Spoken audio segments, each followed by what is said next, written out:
Welcome to the Bhagavad Gita. Well, what's it called? The Gita in Action podcast.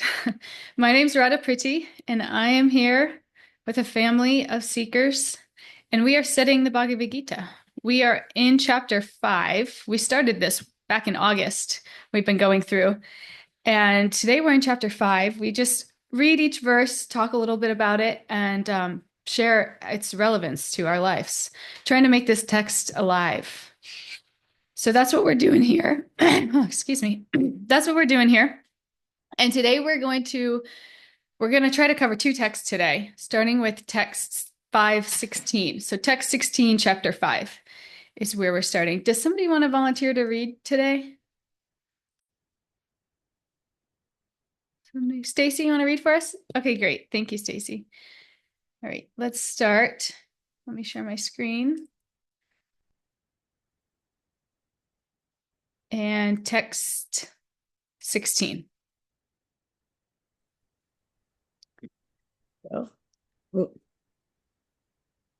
when, when, however, one is enlightened with the knowledge by which nescience, Nescience, uh-huh. nescience is destroyed, then his knowledge reveals everything, as the sun lights up everything in the daytime. Thank you. So today we're going to talk about, well, okay, have you guys ever gone camping and woke up in a tent and it's like still pitch dark, you're groggy, disoriented, like you can't tell where anything is. But as the sun rises, everything starts to become clear. Can you guys relate to this at all? Anybody go camping here? The trees, the mountain, the paths, and what felt like confusing and uncertain suddenly just makes complete sense. And that's what Krishna's comparing here. Krishna's comparing this to the journey of our spiritual knowledge, right? Exactly like that. In the beginning, when we're covered with ignorance, it's like we're stumbling around in the dark. We can't see we can't see reality for what it is. But when real knowledge awakens in our hearts, knowledge of who we are, who God is, and how we're connected, it's like the sun rising and illuminating everything. The confusion disappears and we begin to see the absolute truth clearly.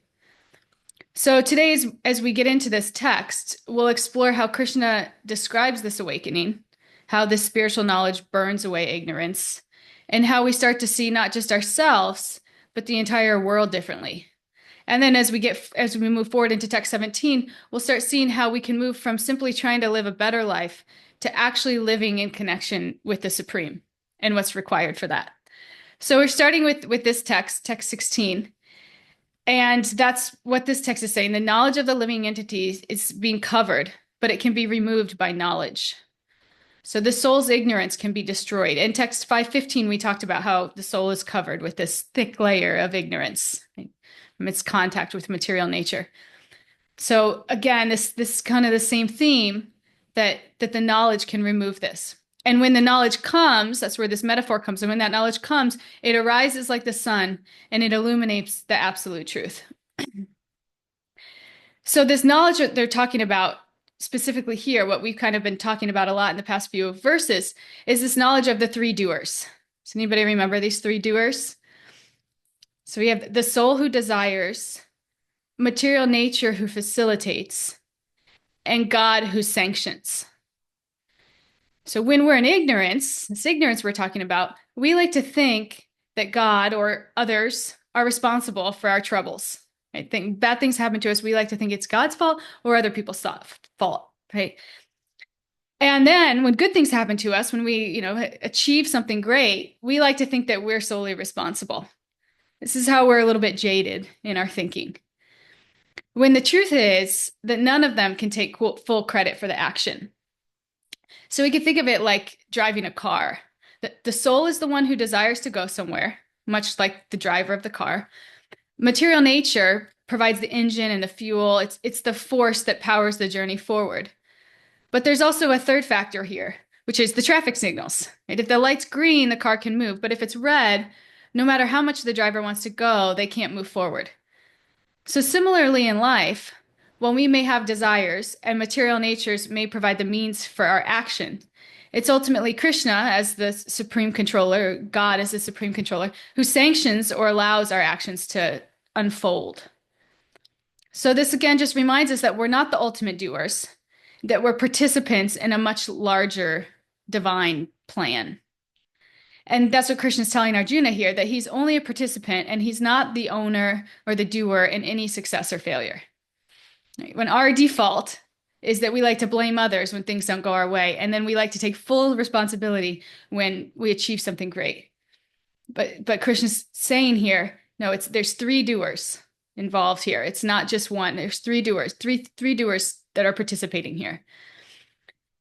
So what this verse is getting to, alluding to, is as we begin to grasp that we're not the sole doers of our actions, and that many factors come into play, with God ultimately sanctioning our every move. That's key here. With God ultimately sanctioning our every move, we start to realize, we start to move from this realization of just that we're spirit souls and we have a body, which is a wonderful realization. It's a spiritual realization.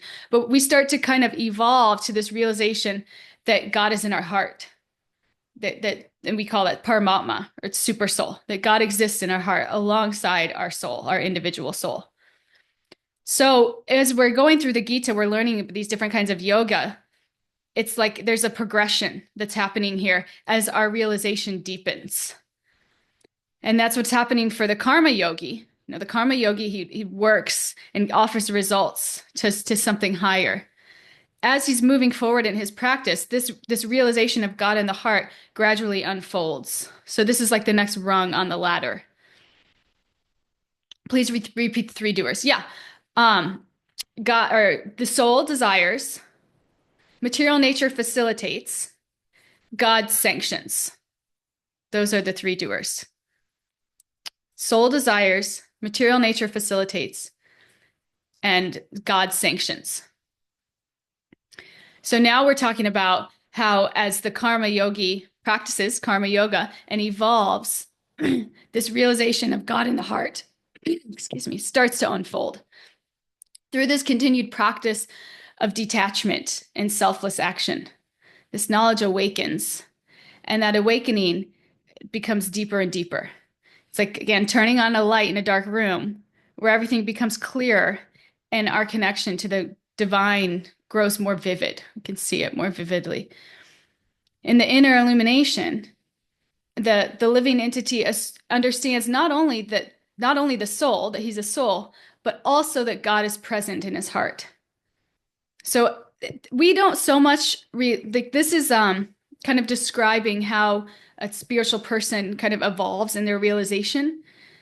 In the West, it's not, we may not like relate to this so much, but we can understand like the logic of it, right? Is that we first understand that I'm a soul and I'm not the body. And then we start to understand, right, there's something bigger here that's at play, that's happening. We start to kind of get this conception of God. And we'll also explain how that happens too. But that's what the yoga ladder is. It's like as your realization is deepening.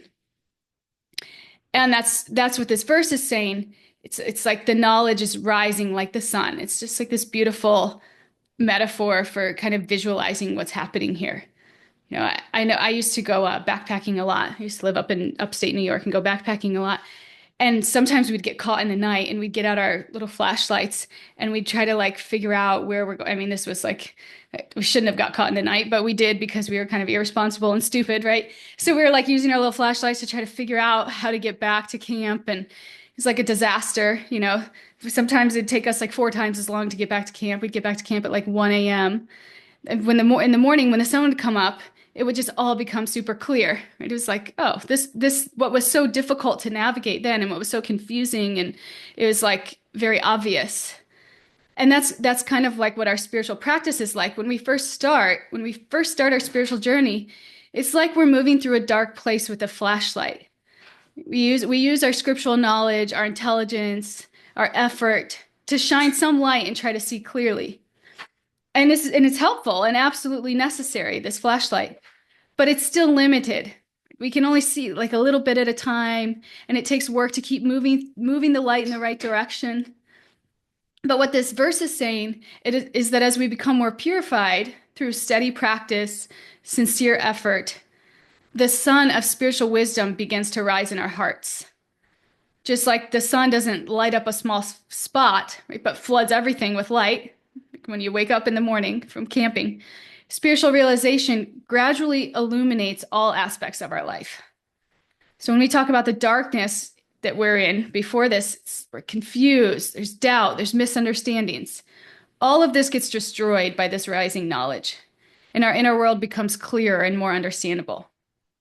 We start to see the patterns of our own conditioning, right? Understanding what holds us back, recognizing what's good for us, what helps us move forward in our spiritual journey.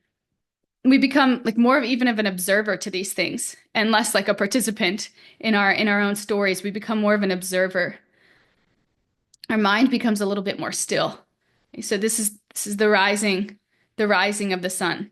It's no longer just intellectual, but it's like a living, vibrant realization of God's presence everywhere. So in the beginning stages of spiritual life, we may practice with a sense of duty or curiosity, which is perfect, which is important, but we don't fully grasp the depth of what we're aiming for. But as this real spiritual knowledge awakens within us, when we actually begin to know the absolute truth is God, something shifts inside us. And it's not like the truth is just a concept anymore. It becomes real and alive to us. And when that happens, it naturally becomes the central focus of our heart and our practices. So instead of staying focused on I'm not the body, I'm the soul. So I'm not going to get entangled in material things. I'm going to work with detachment because I have this realization of my true identity, which is important, which is, wonderful. But then after this, after someone kind of lands at this platform and realizes this, then the focus starts to shift, not just from my identity as a spirit soul, but to my connection with God. And then their meditation on God increases. So this is the yogic ladder as realizations are deepening and unfolding. So then another really important thing that needs to happen for this realization to arrive or to kind of unfold in the heart, this realization that God is in the heart, is that we have to meet somebody who has it. So each of us has the potential for the spiritual knowledge within us. It's like a candle that's ready to be lit. But to actually ignite that inner flame, we need a source of fire. So we need contact with somebody whose knowledge is already burning brightly. So when we meet somebody who's a realized soul, their illumination helps remove our ignorance and kindles our own understanding. So we've kind of talked about this a lot when we talked about gurus. Right? This knowledge, it comes from contact with somebody else. And when we get that, we start to become more spiritually aware, and not just in theory, but like in a real living way. So all of us can probably think about somebody that we've come in contact with that has kind of lit our candle, so to speak. We see the way they live, we see their connection. And after spending a good amount of time with them, it kind of starts to rub off on us a little bit. And some people, so if you guys know Socrates, like the philosopher, he could see the truth of the soul just through deep inner contemplation. Like he got to that platform, that level of realization just through contemplating. He got to this realization of that he was a soul and that he wasn't the body. But this deeper realization that we're talking about here, the understanding of Paramatma, the supreme soul within the heart, this can only awaken through connection with a genuine spiritual teacher. So outer illumination through hearing from realized souls and studying sacred knowledge, this begins to activate our own inner flame. And this makes it grow brighter and brighter until it lights up our entire inner world. So this is another, again, important, crucial kind of ingredient in the formula for us to experience this awakening, like the sun, is this contact with somebody who has this knowledge. This is how it's realized. We could get to the first platform of just realizing that you're the soul, not the body, through deep contemplation, like Socrates. I mean, I say we can, but that's also a pretty rare soul who could just come to that realization. But when we want to go deeper, we need this connection.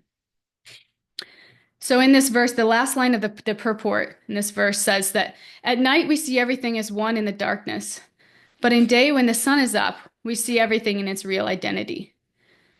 So if I come into a dark room, I can't see anything because it's dark. Everything looks the same. Like this is the oneness. Everything looks the same. But when the lights are on, I can see everything in the room. So in the same way, in spiritual illumination, when one can see everything is connected to God, and this is the oneness that exists.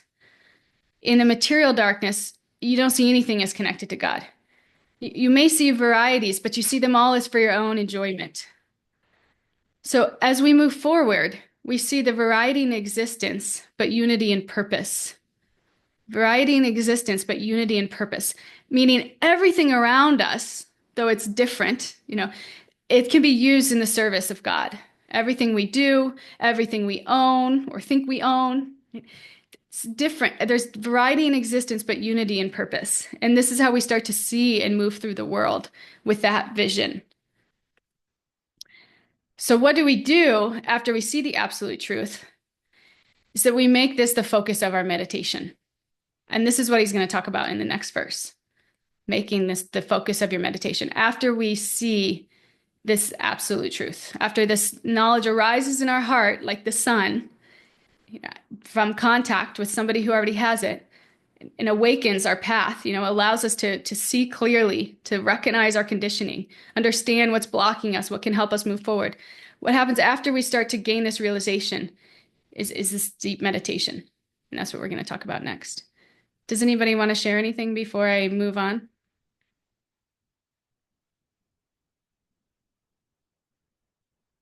I hope that the next time anybody's camping or like in that kind of, when everything is so dark and confusing and then the sun rises, you think about this class and this metaphor for this happening to us in our spiritual realization. Stacy. Um, I love this metaphor, um, actually a lot.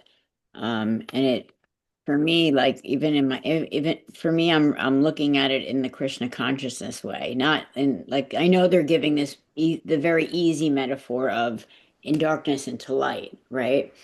But I I even visualize actually like 2 days ago when I got up and I was doing my japa.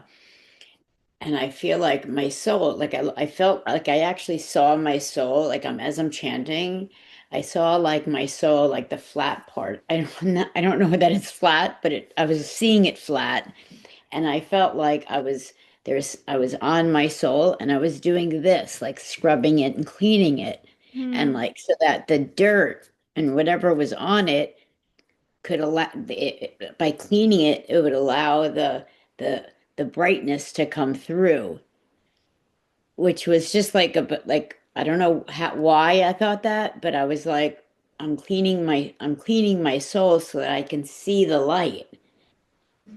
So Yeah. for me, that was like a great metaphor. Yeah, it's really beautiful and a really beautiful meditation too. And that's exactly what you're doing when we're engaging in these spiritual practices is you're like cleaning off the dust of that of your soul. Yeah. Sometimes it Yeah. feels like oil. Sometimes it Like, feels like oh oil. my gosh, will I ever get there? Yeah, right. I hear you. The struggle's real. Yeah. So nice. Thank you. Yeah. That's really beautiful imagery. Stella, please share with us. I was I love this verse because in the purport, it really goes into that you have to, like you said, be kindled by another soul. And I came to Christian consciousness. I had been a Christian and I was really read the Bible a lot. And when I came to Christian consciousness and read the Gita, I felt like the Bible was really opened to me. But especially that verse that catches people up a lot, that Jesus said, I am the light and I am the way, Mm. that that's what, and some people say it's like the only way. Well, because you have to meet a guru. That's what he means by the only way. Like, it's not like he is the only person who could do it. It's like the Hmm. only way you could get kindled is by someone who has God consciousness. So that verse really, like, I really connected that, and it it it allowed me to be able to know that.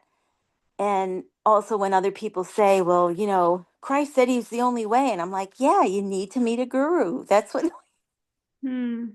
like, the people there met him. He was the guru. Like, he had God consciousness, and we also need a guru today. It has to be a living person who can talk to you. Um, so I just wanted to bring that up, because it was like, I remember that moment when I read that purport. I was like, oh yeah, that's what he meant. Yeah, so nice. You're always so insightful, Stella. Thank you for sharing. Oh, thanks. Really nice. Anybody else want to share before we move to the next verse? The next verse is fun too. Okay, let's get into the next verse then. Oh, I need to share my screen. Okay, Stacy. 17. Okay. When one's intelligence, mind, faith, and refuge are all fixed in the Supreme, then one becomes fully cleansed of misgivings through complete knowledge, and thus proceeds straight on the path of liberation. Thank you. This verse is fun because we're going to break apart each one of these. So we're going to break apart intelligence, mind, faith, and what it means to take refuge and be fixed on the Supreme. We're going to break apart each one of those and talk about how we have to, all of those have to be focused and fixed so that we can achieve this or attain that. Okay, also I should mention, now we're moving to a new section. Then it's in these next texts, 17 through 29. This text is going to be this section is going to be talking about how fixing our mind on the Paramatma, super soul, God in the heart, the karma yogi attains liberation. Okay, so the last text we talked about how to make that transition from just realizing that you're the soul and not the body to realizing that God's in the heart. And what happens when we make that transition, and the sun's like rising, and how we do that, like Stella was talking about, by coming in contact with somebody who has that. So now in this next section, this is going to take us to the end of the chapter. We're going to talk about how by fixing your mind on God in the heart, one can attain liberation. And just like I said, there's these four of our inner faculties that have to be focused on the absolute truth. The intelligence, the mind, we have to have faith, and we have to make make the absolute truth our goal. And when we do this, when we do all four of these things, we can move forward and never come back to this material world. And so our consciousness is moving in these four lanes: intelligence, mind, faith, making the absolute truth a goal. These four lanes, our intelligence is moving in these four lanes. And a lot of times we're going in all directions in these lanes, right? Like where we're applying our intelligence, what we're emotionally connected to in our mind, what we have faith in. It's kind of going different directions. We want to be pointed. If we want to be pointed, we have to fix ourselves. And when this knowledge comes, when all these four lanes are synced up and it all running the same direction, it'll cleanse away our darkness. So let's break down each one and talk about each faculty. So intelligence. We'll talk about applying your intelligence to this. When we study, when we contemplate, we understand, and this is how we become intelligent. We start to understand that there's greater happiness than material happiness. We understand that I'm not the body, that I'm the soul. And then we understand, just like we talked about in the last verse, that okay, that the world must have an organizer. If I'm not a body, I'm a soul, the world must have an organizer. And in this, we understand that the point is, in this world, sense gratification is going to tempt us, but we have to move towards God. And to do this, we need intelligence. We need to learn to doubt the promises of pleasure that the world tells us. And we need intelligence. And we need intelligence to get that knowledge, right? To understand these scriptures. to understand that Krishna's the only enjoyer and the only source of enjoyment. He's the only source of reality. Whatever's attractive in this world is just sparks of that splendor. That's another verse in the Gita that we'll get to. But the whole is Krishna. So if I focus my consciousness on God, I'll get far, far more more fulfillment than anything else can give me in this world.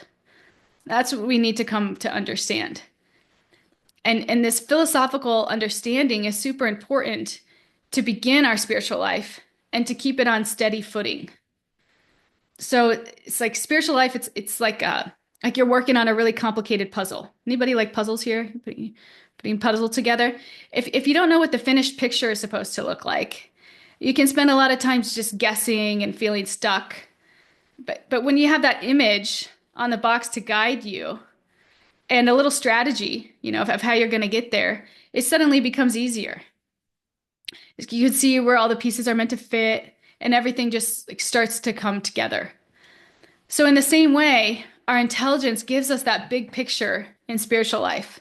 It helps us understand why we do what we do, why we chant, why we practice, and how all of this is meant to connect us to God. So when we bring our intelligence into our practice, it's not just about like checking off activities. It's about moving forward with clarity and confidence and real meaning. And so that's why it's important to study these things, to really have a good understanding yourself. Because this is what is that picture on the box, and then a good strategy to get there and to even know where you're going. So it's really important, especially when you're starting out.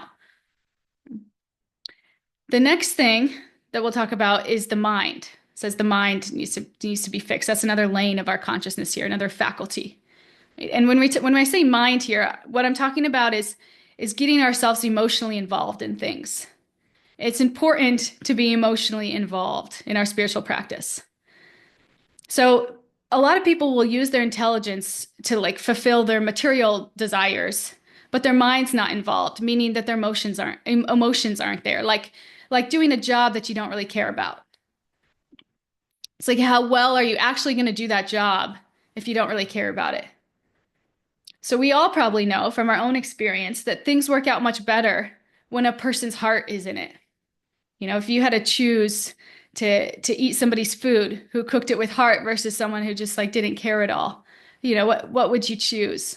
Or really interact with anybody. I know if I'm like selecting somebody to, maybe do work at my house, or if they come and they're really like passionate about what they do and their heart's really in it, I feel much more confident than somebody who comes and it's like, you could tell it's just like looking at the clock waiting to go home. Their heart's not there. And so when we can get involved in our practices with our mind, meaning our emotions, we can move forward. And the involvement becomes much deeper.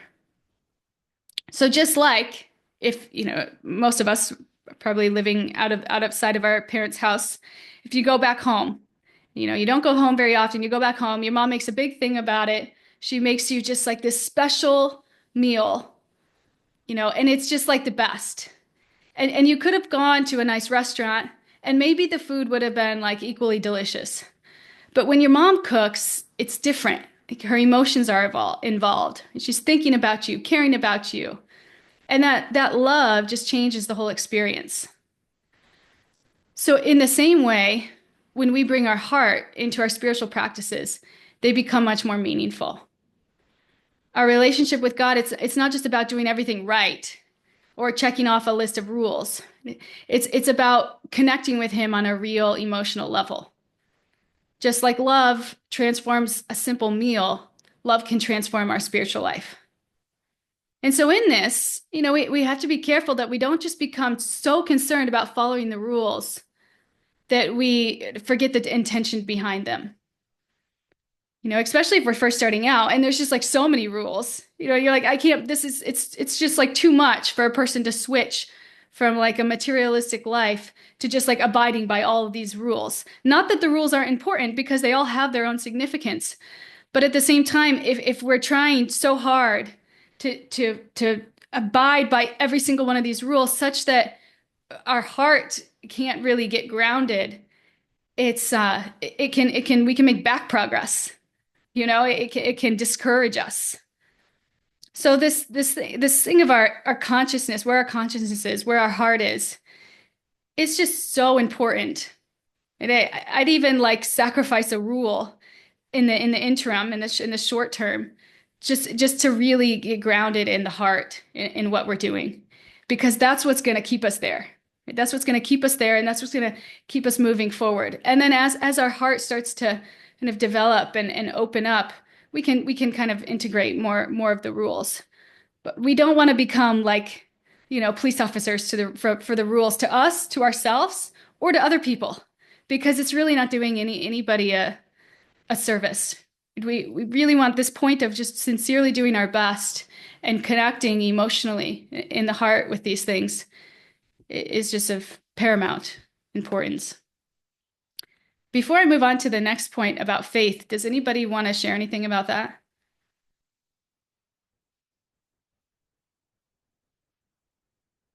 Okay, I can move on. I just thought that might open up some kind of okay, so the next faith. Faith is also important. So far we talked about intelligence, applying your intelligence. You can think of like the puzzle example, how important it is to see the big picture of where we're going and have a good strategy to get there. We talked about emotions, getting your heart involved, your mind involved. What a difference it makes when something's done with love versus just dry knowledge. Now we're going to talk about faith. We have to have faith in what we're doing. Just like somebody who's sick and they're trying to figure out a complicated treatment plan, and they're using their intelligence, they're doing research, they're weighing different options, right? Their emotions are involved because they really want to get better, right? They're emotionally connected to it. But if they don't actually have much faith in the treatment they choose, like if they don't really believe in it, their results probably won't be good. So even if we have intelligence and emotion, without faith, there's just going to be like hesitation and doubt and a lack of full commitment. So in the same way, in spiritual life, if we practice without real faith, without trusting the process and God's guidance, our growth will feel shaky and uncertain, even if we put in a ton of effort. It's like imagine you're in an unfamiliar city and you're trying to find a specific place using your GPS. And you're not great with directions, which is me, and you don't have strong intuition for navigation, also me.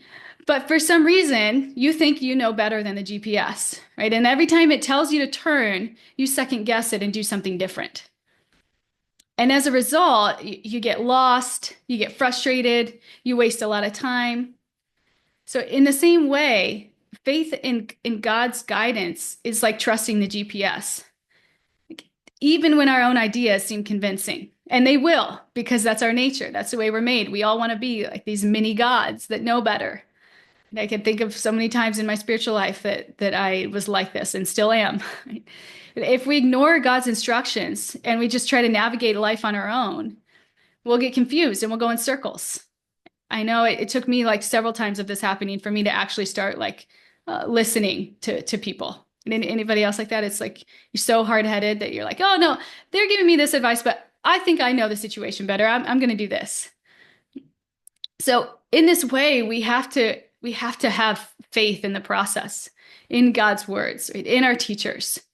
And when we do this, when we can trust God and follow his directions, even if they don't always make immediate sense to us, even if there's something we don't quite get, if we could try to just lean into it, to just have some faith, because we've seen that when we have faith in other things, it works out well, right? It works out better than when we only put faith in ourselves. When we can do that, we'll be led to the right destination, and everything will just seem to fall into place much more easily. And this has also been my experience in life, is once getting into spiritual life and deciding to actually listen to my teachers, listen to the guidance. I felt like everything in life just like fell into place. Things that I was so like, confused about, didn't know which way to go. You know, after like so many years of trying to steer my own boat and like not taking anybody's guidance or advice, just like turning your life over to God, just like made all the difference. Things just like boop, boop, boop, like fall just right into place without even almost trying. So this is another one that I found to be so powerful, and it's said in the scriptures is. Does anybody want to share anything about faith before I move on to the last one here? Faith, the role of faith in your life. Thomas, you're on mute, Tom. Right. Yeah, Okay. great. All right. Yeah, everyone, it took time to really get our faith as our own, as we're individually part of God. So your faith and how you conduct it is your own, and my own is my own because our experience in life is all so different, you know. And as things happen, like for me personally in my life, and a lot of the things that I've gone through in the last year, especially physically, it's what they call the test of faith, Mm. and where you go with it and what you start seeing. So as time, faith changes. Tom, do you want to share And what you went through this past year? Do you just want to say? yeah, I've had 3 strokes, and finally March 3rd, they finally opened up my artery and cleaned it out because they didn't think it was an issue because it was small. And anyway, it's just been this constant. I have a stroke, I heal, I get back to the gym, I'm doing everything, have another one, heal, and then a third one happened, and then they were like, no, we have to go after this. Even though it was small, but it was an issue of it falling apart and sending me to have ischemic strokes. And I'm really fortunate that I am in one piece, doing great, wonderful things in my life. How did this Never stop doing it. What's how that? did it affect your faith going through all of this? I think I said it to you one night at the Bhakti Center that all of a sudden I realized I was in a situation.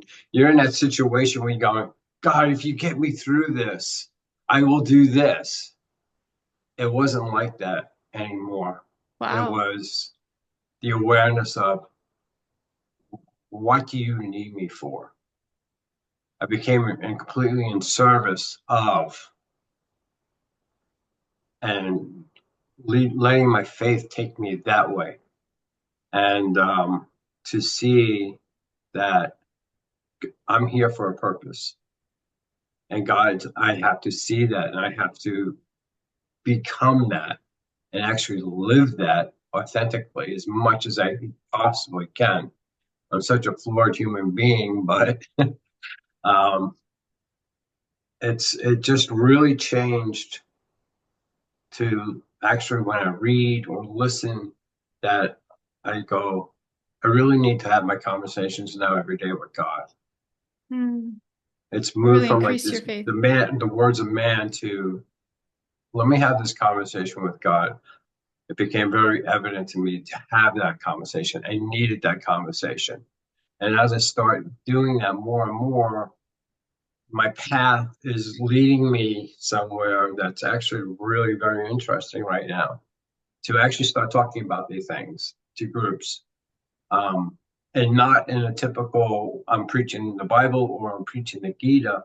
I'm preaching life experience and having belief in that faith that your path is your path and to do something with it that is helpful to others. Yeah. I mean, I'm a creative. Um, I'm bringing a very important project I'm still sitting here at awe that this group of people, the French Riviera Film Festival, took me on. Really powerful people that I'm presenting this project now in Cannes in a couple of weeks at the Cannes Film Festival, part of the French Riviera and the Global Entertainment Showcase to share that something divine. Yeah. You know, Wow. Thank you um, so through much.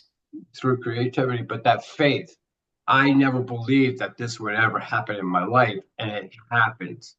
But I credit believing in something, Wow, that's amazing.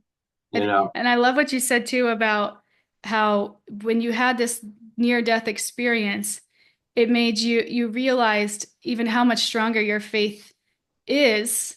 And from all these practices, I know you have a strong spiritual practice. From all these spiritual practices, you saw how strong your faith is because when in that moment when it happened to you, you were more in the mood of surrender, in the mood of the Yep, more in the mood of service than trying to make deals with God. I remember when I was a kid, I used to pass out a lot. I was a runner. I would pass out a lot. I remember one time I passed out and I remember doing that in my head, making deals with God. Okay, God, if I could just be better, I promise I'll go to church I remember this like very clearly. So I love that you said sure. that because what you're talking about is like a next level of like evolving in that relationship is when you go through that experience, feeling Yeah. that level of surrender. And then not only that, but then you acted on it and you became more open and more of an instrument for God in that way. So it's really beautiful. Thank you. Yeah, it's like God said, here, you know, you have no choice now. You better wake up completely.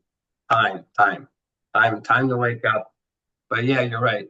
I mean, as a younger man, I did things without even that thought. Right. Sure, I'm just gonna go and do this, and if I get into trouble, I'll just go, God, if I Right. get Yeah. me out of this. No, it's not that anymore. It's like, So God, thank you nice. for putting me here to wake me up. Really nice. Thank you for sharing that, Tom. Thanks. Appreciate you. Okay, so we had the intelligence, we had the mind, we have faith. So those three, just those three together, we can see are super important when we apply them to our spiritual practices. Like if anybody chants here, intellectually, it's important to know the meaning of what we're doing, why we're doing it. It's important to have our mind involved, our emotions involved. It's important to long for that relationship. And then it's important to have faith that it will develop. That's what keeps us coming again and again, doing it every day. So we have to know what we're doing. Our heart has to be involved, and we have to have faith. So those are the three that we've covered so far. The last one is this point of making the absolute truth our goal. And this is different than actually this what Tom was just saying, approaching God for material things. Saying, "Okay, God, if you help me get back up and walk across that finish line, I promise I'll do this, this, and this." That's different. Making the absolute truth our goal, it's more approaching God for a relationship in this mood of service and surrender, just like Tom was just talking about us or talking about. So many of us have experienced that when we introduce spiritual practices into our lives, we see our lives get better. I mean, I know that's why I even started coming here, and that's why I kept coming here. It's because I saw when I practiced some of these things, meditation, association, kirtan, I just felt lighter, happier, less stressed. My life improved. And that's wonderful. Like, that's great. But as we evolve, we should approach God for more than that. God should be the goal of our meditation so that we have that relationship. If we stay just at the level of wanting material relief, we just don't get the full benefit. It is just like a little appetizer. When the whole entree is this relationship that we're missing out on. And it's like the actual gift that spirituality is offering us.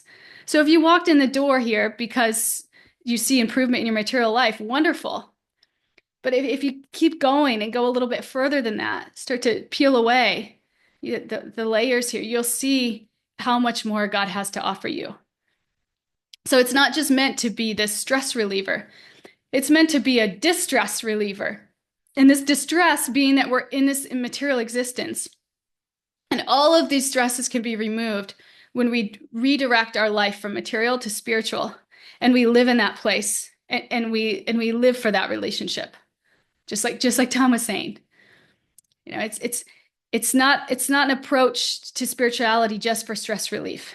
And as we get purified, as we start to come to understand our real identity and our relationship with God, we'll realize how much more spirituality has to offer us than that. I have when I I was a couple years in, I was doing service, and we were all like staying in the same house. I was staying with my teachers, and I would wake up. I was going through this really tough time because I was kind of in charge of a lot of things, and I had to make some calls that didn't make some people happy, and I had close relationships with those people, and it was just like a struggle. Anyway, so I'd wake up and I would just like cry and chant to my deities, like, and it would just like make me feel better because I was in just like such a stressed condition, and it would just like make me feel better. And one morning I did this, and my teacher woke up and was like, "You woke me up. What do you?" I'm like, "I'm sorry. I'm just like," and I'm just like, struggling, chanting. I don't know what else to do. I'm in such like a stress condition. And he told me, like, we had a whole conversation around it. But something that he told me that really stuck with me in the course of the conversation was that we should be, wanting to serve God. Like it shouldn't be just like this outlet that we go to for when we're struggling. And he is. It's important to understand that he is, and that he'll be anything. And that's wonderful. But like if we really want to get to that place, where we're serving God, that's where like the reservoir of treasures is. Like God will be anything for us because he loves us so much. And if that's, what we do and it's wonderful, and we should turn to him when we're struggling. But at the same time, we should understand that as we progress in our spiritual journey, the goal is to get to that place where we're serving God. That's like that's the higher place. And it was just, and I wasn't there. And, it's like, and in that moment, it was like an aha moment for me. I was like, oh, that's not the mood I have at all with my TDs. They're there for me. I'm not there for them. But imagine what that would look like, and it takes time. And I'm still working at it. But we have to get really grounded in who we are and who we're not and what we're here for.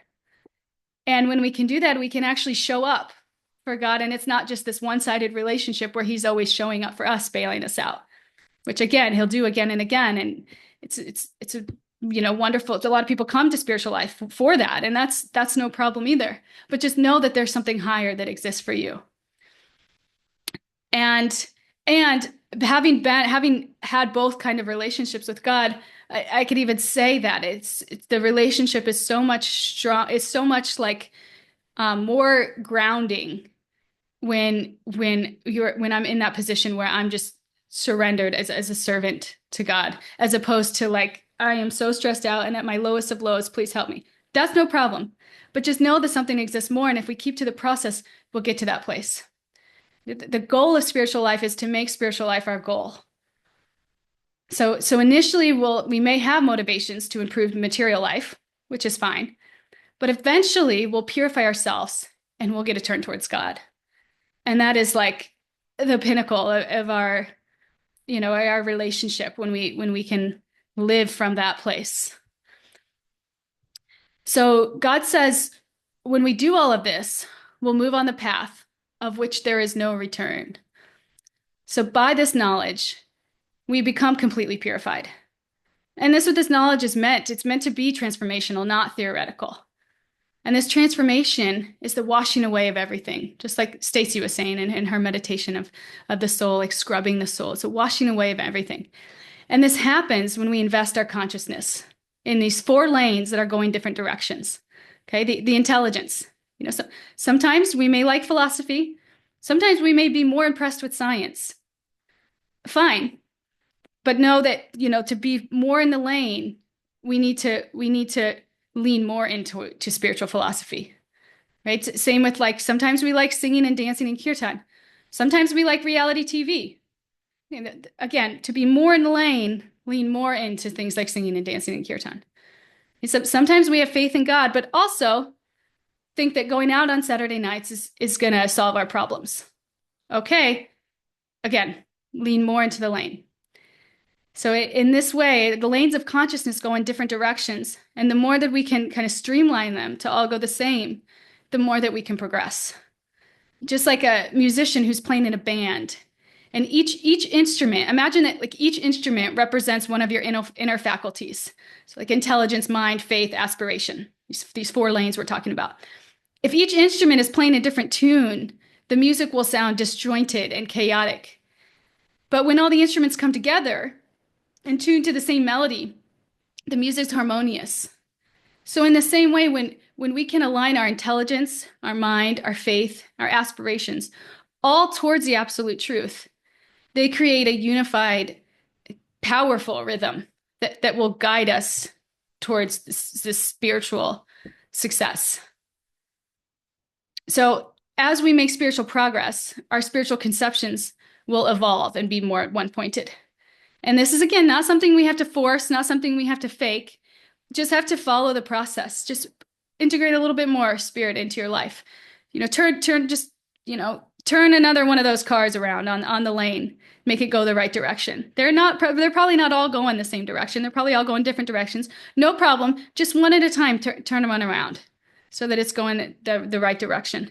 And over time, you'll see this is not this. We don't have to have blind faith in the process. We can experiment with the process, see that we're getting closer to spirit, that our lives are improving, that our relationship with God is getting closer. Again, just like Tom's, that was a really great example for so many things in this class today. And as that happens, more will just naturally be turning around more cars until they're all going in the same direction. And this is what happens. The conception will move forward as we progress in our spiritual life. So in 5:15, what we talked about last class, talked about how ignorance is the cause of the soul's delusion. This thick covering of ignorance that Stacy talked about, that we get from contact with material nature.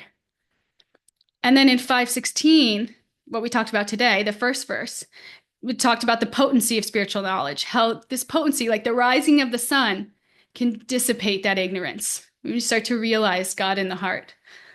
And 5:17, this verse we're talking about now, tells us that the best process for attaining spiritual knowledge is by fixing our mind, well, first our intelligence, our mind, having faith, and our aspiration, our main goal on God. Not in the way that we're looking for something from God, but in the mood that we want to be his servant. We want to be surrendered. So when all four parts of us, intelligence, mind, faith, and heart, are focused on God, that's when the real sun rises. Okay, so as we wrap up today's episode, we want to think about how this spiritual knowledge is like the sun rising after a dark night. Slowly but surely, it clears away confusion and shows us the truth. And when we begin to realize that we're not the ultimate doers in our lives, but rather participants in a much bigger divine plan, everything starts to make sense. And it's not something that happens all at once, but with consistent practice of detachment, selfless action, focusing on our hearts, our intelligence, our faith on Krishna, we begin to experience a deep inner illumination. And this is like when you finally get out of the fog and you can see the path clearly. The more we practice, the clearer things get. Not just intellectually, that's important, but that's not the only thing. Not just intellectually, not just theoretical, but in the way we live and connect with the divine. So as you move forward, just remember that this knowledge is already within you, waiting to shine through. We just keep practicing and witness as the light of spiritual truth fills us up, fills up our lives. So we have a few minutes here. Does anybody want to share any? Yeah, Maria. Yes. I'm going through a very rough time right now. I just moved, and it was a really bizarre move. And the reason for it was very bizarre. But right after the move, I was I was calling places to change my address because I wanted to make sure all my charges would go through. And suddenly somebody got hold of my information that shouldn't have, and all these fraudulent charges posted, and they completely depleted my checking account and overdraft. And I'm totally broke. Anyways, I was at Cure 10 on Thursday, and I was just so into it. But I wanted to tell Thomas that something about his consciousness was helping to light me. and his commitment of probably everything that you have gone through just shined in you, and it had a really big impact on me. So I'm just grateful. Thank you.